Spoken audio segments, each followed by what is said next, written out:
চাইলে পারে, আমরা নিব ইনশাআল্লাহ, আঙ্কেল দিয়ে দিবে আমাদেরকে, এটা আশায় আছি আমরা। এখন অনেক ব্যবধান, তো এই দামে তো গরু দিবে না। দেখি অন্য জায়গায় তাহলে দেখতে হবে। আমরা তো ইয়া করে আসছি যে দূর থেকে আসছি, আঙ্কেলের থেকে নিব, সুকচান আঙ্কেলের থেকে নিব, ওনার জন্য আমরা আসছি এত দূর, ওনার থেকে নেওয়ার জন্য। এখন বাজেটে মিললেই আমরা নিয়ে নিতে পারি। এখন কি সুকসান ভাইয়ের কাছ থেকে নেবেন না অন্য কাছ থেকে নেবেন? ইচ্ছা তো আছে ওনার থেকেই নেওয়ার, এখন উনি যদি দিয়ে দেয় তাহলে নিলাম, ওনার থেকেই নিব। উনি তো দিবে না। উনি দিবে কোথায় আঙ্কেল? উনি দিবে না, দিবে না। দিয়ে দিবে। কে কে আসলেন বলেন তো? এই যে আমি আসছি, আমার বোন, আমার আব্বু, মানে তিনজন তিনজন, আসলেন? হ্যাঁ তিনজন কখন মিলে আসলেন? আসছি। আমরা আসছি আরো 1 ঘন্টা 1.5 ঘন্টা হয়েছে, মানে আমরা ওনার মানে ঘুরে ঘুরে দেখলেন? হ্যাঁ, হ্যাঁ, ঘুরে এখন দেখে সুকসান ভাই গরুর দাম কম বলছে না বেশি বলছে?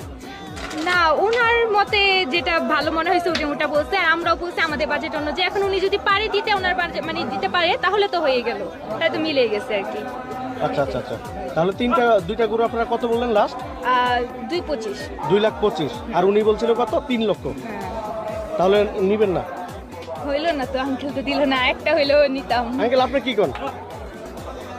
আরো 5 বাড়াই দেওয়া যাবে, কিন্তু উনি তো দাম ছাড়তে, উনি 3 বলে একদম চুপচাপ। মানে আপনারা 2,35,000। 2,30,35 হলে 35 এর মধ্যে নিয়ে নিব। কিন্তু উনি তো দাম ছাড়তে। কিন্তু দাম চাই না, আমাদের বাজেটই আঙ্কেল এতটুকুই, এখন এর চেয়ে উপরে তো আমরা বাড়াইতে পারতেছি না।